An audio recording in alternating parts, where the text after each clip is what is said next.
नमस्कार। चलिए आज एक नया वीडियो फिर से शुरू करते हैं। आज हम लोग जानेंगे राष्ट्रपति जी के क्षमादान की शक्तियों को। हमारे संविधान के अनुच्छेद 72 के तहत हमारे राष्ट्रपति जी को किस प्रकार की क्षमा करने की अधिकार प्राप्त हुई है। देखिए, सबसे पहली बात आता है कि यह क्षमादान की प्रक्रिया का क्यों प्रयोग किया जाता है और इसका प्रयोग हम कहां-कहां कर सकते हैं। मैं उदाहरण देकर आपको समझाऊंगा। आपको याद है 14 और 15 अप्रैल 2008 के समय में उत्तर प्रदेश के अमरोहा जिले में एक गांव में शबनम नाम की एक लड़की, जिसके पिता काफी पढ़े लिखे थे, प्रोफेसर थे, उन्होंने अपने पूरे परिवार के सारे लोगों को बड़े ही अच्छे ढंग से परवरिश की और पढ़ा लिखा कर अपने बच्चों के साथ उन्हें आगे बढ़ने का प्रेरणा भी दिया। उनके दोनों बेटे इंजीनियर और एमबीए किए हुए थे और उनकी बेटी शबनम ये डबल एमए की हुई थी। परंतु उन्हीं के गांव में एक सलीम नाम के लड़का था जो 8वीं फेल था। उस सलीम नाम के लड़के के साथ शबनम का प्रेम था, परंतु उनके परिवार वालों को उनका प्रेम बिल्कुल पसंद नहीं था। वे नहीं चाहते थे कि दोनों आपस में मिले, परंतु दोनों यानी शबनम और सलीम किसी भी तरह से एक दूसरे से अलग नहीं रहना चाहते थे। सोचिए, उन्होंने एक रास्ता निकाला आपस में मिलने का, हमेशा हमेशा के लिए एक हो जाने का। वो था शबनम के पूरे परिवार को मार देना। जी हां, बिल्कुल सही। शबनम ने अपने प्यार को पाने के लिए अपने पूरे परिवार को, जिसमें 7 सदस्य थे कुल, उन सबको मार दिया। घटा था कि जब वो मिल नहीं पा रहे थे, उनके परिवार ने उनको मना कर दिया था एक दूसरे से मिलने के लिए, तो शबनम ने सलीम से बात करके अपने परिवार को मारने का योजना बनाया। 14 और 15 अप्रैल के रात के समय उन्होंने क्या किया, चाय में जहर की दवाई पिलाकर शबनम ने उन सबको पिला दिया और उसके बाद वो चली गई अपने प्रेमी से मिलने के लिए। उसका प्रेमी यानी सलीम आया और उन सारे लोगों को कुल्हाड़ी से उनके सर को उनके धड़ से अलग कर दिया। और उसके बाद शबनम का योजना देखिए, उसने क्या किया, पूरे गांव वालों ने हल्ला कर दिया कि बाहर से कुछ लुटेरे आए थे जिन्होंने उनके परिवार के सारे लोगों को मार दिया। घटनास्थल पर सारे लोग पहुंच गए, पुलिस को बुलाया गया। अगले दिन सारे लोग वहां पर उपस्थित हो गए। उनके सारे जिलों के सारे पुलिस ने वहां पर आकर उन सारी घटनाओं को देखा। पहले तो उनको लगा कि सच में ऐसी घटना हो सकती है कि बाहर से लुटेरे आकर के इनको मार दिया हो, परंतु बाद में जब जांच किया गया तो यह पता चला कि शबनम जो है वो प्रेग्नेंट थी और उसने योजना बनाकर अपने परिवार के सारे लोगों को मारा गया। जब सलीम को पकड़ा गया और सलीम से जब पूछताछ किया गया, जब उस पर 3rd डिग्री का अप्लाई किया गया, तो वो सारे का सारा सच को अपने सामने उजागर कर दिया और शबनम ने भी अपनी सारी गलतियों को, सारी सजा को, यानी सारे उसके गुनाह को सबके सामने स्वीकार कर दिया। सोचिए कैसा प्यार है जिसने एक दूसरे से मिलने के लिए अपने परिवार के 7 लोगों को मार दिया। उनके परिवार में कुल 7 सदस्य थे, जिनमें से 2 भाई, एक भाभी, माँ बाप, भाभी की एक बेटी, भाभी का एक बेटा और एक मौसी की लड़की। इन 7 लोगों को उन्होंने कुल्हाड़ी से मारकर जान दे दिया। ये प्यार है। सोचिए ये किस तरह का प्यार है। खैर जो भी हो, शबनम का एक बेटा, ठीक है ना, शबनम का बेटा था जिसका नाम था ताज। जब शबनम के वकील ने राष्ट्रपति जी के पास गुहार लगाया क्षमादान के लिए, तो राष्ट्रपति जी ने पुनः मना कर दिया। यहां तक कि district court, high court, supreme court सबने उसके इस मांग को खारिज कर दिया। जब ताज यानी अपने बेटा ने सरकार के पास, सुप्रीम कोर्ट के पास, राष्ट्रपति के पास ये गुहार लगाया कि अगर मुझे मेरी मां को मार दिया जाएगा तो मेरी परवरिश या मेरी मां से, मेरी मां का मेरे साथ छूट जाएगा, यानी मां का साया उसका हमेशा हमेशा के लिए छूट जाएगा।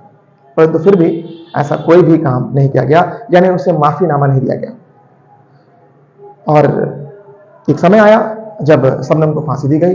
ये भारत का पहला घटना था जिसमें महिला को पहली बार फांसी दी गई। देखिए, मथुरा जेल में शबनम को फांसी दी गई और कहा भी जाता है कि जो फांसी की जो रस्सी होती है वो जो है बक्सर से मंगाया जाता है और उसके बाद फांसी का रिहर्सल किया जाता है। जितना जो दोषी है उसके नाप का पत्थर एक बोरा में भरकर उसे तौला जाता है, यानी पहले रिहर्सल किया जाता है कि कैसे फांसी दी जाती है, उसके बाद उसे फांसी दी जाती है। और पवन जल्लाद, जिसने निर्भया कांड के सारे दोषियों को फांसी दिया था, उसे भी बुला दिया गया है। तो ये घटना में किस प्रकार से राष्ट्रपति जी ने क्षमादान नहीं किया, क्योंकि सच में अगर उसे क्षमा कर दिया होता तो समाज में एक ऐसा मैसेज जाता कि एक महिला ने एक निर्मम हत्या कर दी है, एक केवल प्यार के चक्कर में जो कि सही नहीं था। क्या जरूरी है कि हर महिला को अपने प्यार को पाने के लिए अपने परिवार को मानना ही पड़े? ये मैं आप लोगों से पूछता हूं, क्या ये गलत था या सही था? अगर सही था तो क्यों सही था, और गलत था तो इसके पीछे कारण क्या था? तो चलिए, इसके बाद हम लोग जानते हैं कि राष्ट्रपति जी ने क्यों नहीं क्षमादान किया और राष्ट्रपति जी के क्षमादान की प्रक्रिया कितने प्रकार की होती है। तो संविधान के अनुच्छेद 72 में राष्ट्रपति जी के क्षमादान के बारे में बताया गया है। राष्ट्रपति जो है जो 5 प्रकार से क्षमा दे सकते हैं, जो कि आप बोर्ड पर देख सकते हैं। ये वो क्षमादान की प्रक्रिया जिसके आधार पर राष्ट्रपति किसी को या तो माफ कर देंगे हमेशा के लिए, या तो उसे सजा दे देंगे। चाहे वो छोटा से छोटा सजा हो, चाहे बड़ा से बड़ा गंभीर सजा हो, राष्ट्रपति जी के पास ही पावर होता है, वो किसी भी तरह से सजा को माफ कर सकते हैं। ठीक है, चलिए समझते हैं हम उस क्षमादान की प्रक्रिया के उस रूप को। तो क्षमादान में सबसे पहला जो आता है हमारा, वो है क्षमा यानी पार्डन। यह पहला वो क्षमादान की प्रक्रिया है जिसके तहत राष्ट्रपति जी किसी भी दोषी को पूरी तरह से मुक्त कर देते हैं, चाहे वो अंडर ट्रायल में ही क्यों ना हो, चाहे वो सजा के लिए उसे लाया क्यों ना जा रहा हो। अगर राष्ट्रपति जी को लगता है कि वो पूर्ण तरह से दोषी मुक्त है, उसमें दोष नहीं है, तो राष्ट्रपति से पूर्ण तरह माफ कर सकता है, और वो हमारे तरह ही और आपके तरह एक साधारण इंसान बन सकता है। ठीक है, तो ये पहला था। दूसरा देखते हैं लघुकरण, जिसे हम कम्यूटेशन कहते हैं। इसमें क्या होता है, देखिए ध्यान से समझिएगा, बहुत ही महत्वपूर्ण है ये क्षमादान का प्रक्रिया। इसमें क्या होता है कि किसी भी दोषी को उसके सजा के स्वरूप को बदल दिया जाता है, परंतु समय नहीं बदला जाता है। ठीक है ना, सजा के स्वरूप कहने का तात्पर्य समझिएगा ध्यान से। जैसे मान लीजिए किसी दोषी को हमने 10 साल की कठोर सजा दी है, तो देखिए कठोर सजा हो गया स्वरूप और 10 साल हो गया समय सीमा। तो हमने क्या किया, इसके स्वरूप को बदला है, यानी उस कठोर सजा को हमने साधारण सजा बदल दिया, परंतु समय नहीं बदला। 10 साल का 10 साल ही रहेगा, परंतु कठोर से उसे साधारण सजा में बदल दिया जाएगा। तो कम्यूटेशन का मतलब क्या होता है कि वो सजा के स्वरूप को बदल देगा, मगर सजा के समय को नहीं बदलेगा। ठीक इसका ऑपोजिट होता है आपका रेमिशन यानी परिहार। इसमें क्या होता है, ध्यान से समझिएगा, यह महत्वपूर्ण है। इसमें सजा के स्वरूप को नहीं बदला जाता, इसमें सजा के टाइमिंग को यानी समय को बदला जाता है। अब क्या होता है, मान लीजिए किसी को हमने 10 साल की कठोर सजा दी है, तो भैया स्वरूप तो नहीं बदलेगा, टाइमिंग बदल जाएगा, कठोर का कठोर ही रहेगा, मगर समय 10 साल से 5 साल या 2 साल या अपने हिसाब से समय के अनुसार इसे दिया जा सकता है।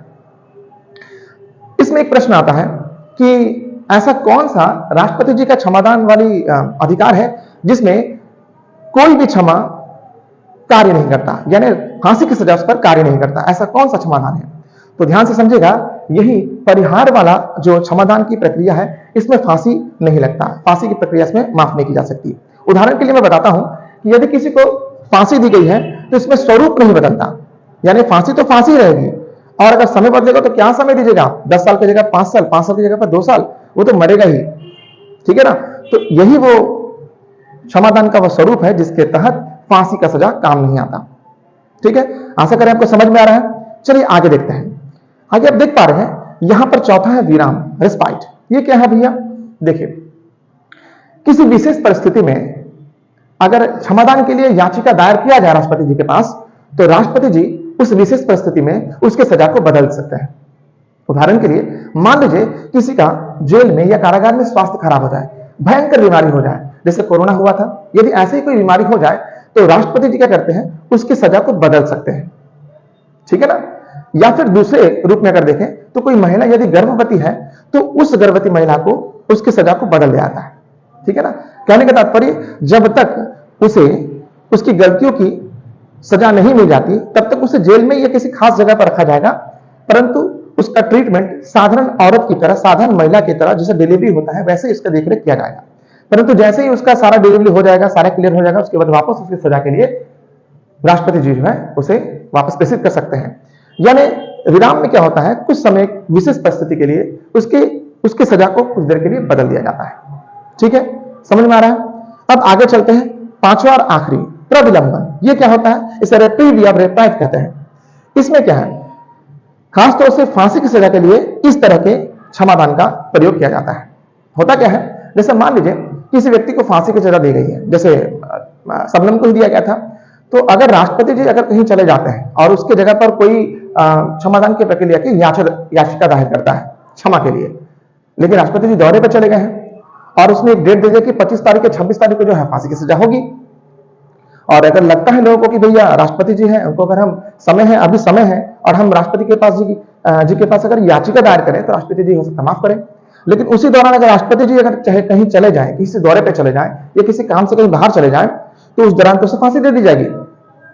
तो राष्ट्रपति जी क्या करते हैं, विशेष परिस्थिति में, कहने का तात्पर्य विशेष परिस्थिति में अस्थायी रोक लगा देते हैं। उनका कहना होता है कि जब तक मैं अपना दौरा निपटा कर नहीं आता तब तक इसका कोई फैसला नहीं होगा, और जब वो आ जाएंगे उसके बाद फिर से वो सारे कार्रवाई को देखेंगे, उसके बाद वो हिसाब करेंगे कि उसे फांसी की सजा देनी है या उसे किसी और सजा में बदल देना चाहिए। ठीक है, तो समझ में आ रहा है। तो आपने समझा अभी राष्ट्रपति जी के क्षमादान प्रक्रियाओं के उन सारे स्वरूप को, जिसकी वजह से राष्ट्रपति जी किसी भी व्यक्ति को पूरा दोष मुक्त कर सकते हैं या फिर उसे सजा दे सकते हैं। आशा कर रहे हैं कि आपको समझ में आ रहा होगा। हाँ, थोड़ा समय लग जा रहा है वीडियो बनाने में, कुछ काम वगैरह पड़ जा रहा है, लेकिन मैं चेष्टा कर रहा हूं आपके लिए संक्षिप्त में बनाकर सारे वीडियोस को उपलब्ध कराना। तो आपने देखा कि किस प्रकार से राष्ट्रपति जी जो है अपने क्षमादान की प्रक्रिया के आधार पर किस प्रकार से किसी भी व्यक्ति को दोष मुक्त कर सकते हैं। परंतु ऐसी शक्ति जो है आप देख सकते हैं अनुच्छेद 161 के तहत राज्यपाल को भी मिलता है। तो चलिए थोड़ा सा उसके बारे में जान लेते हैं। देखिए, राज्यपाल को भी वैसी ही शक्तियां प्राप्त है जैसे कि राष्ट्रपति को, परंतु दोनों में खास अंतर है। राष्ट्रपति को फांसी की सजा को माफ करने का अधिकार प्राप्त है, इसके साथ साथ सेना के, क्योंकि वो सेना के सर्वोच्च माने तीनों सेनाओं के सर्वोच्च कमांडर है, इस वजह से उन्हें सैन्यों का भी फैसला करने का अधिकार है, तो उसे भी क्षमा कर सकते हैं। परंतु राज्यपाल को सभी शक्तियों में समान अधिकार मिलने के बावजूद भी फांसी की सजा वाले अधिकार में उनका कोई रूप नहीं है, यानी वो फांसी की सजा को माफ नहीं कर सकते। इसके अलावा वह सैनिकों के भी किसी भी तरह के फैसले को नहीं कर सकते। यूएसए के कानून को देखिए, वहां के राष्ट्रपति को सभी तरह का अधिकार प्राप्त है, परंतु वहां पर भी राष्ट्रपति को उतना पावर नहीं दिया गया है जितना पावर हमारे भारत के राष्ट्रपति को दिया गया है। ठीक है ना। तो आशा करते हैं कि आज का भी अंक आपको बहुत पसंद आया होगा। मैं बहुत जल्द बहुत ही और अच्छे अंकों के साथ, वीडियो के साथ आपके सामने उपस्थित होऊंगा और आपको अच्छे से हर विषय की जानकारी दूंगा। इसी आस के साथ, इसी वादे के साथ मैं आप लोगों से विदा लेता हूं। नमस्कार।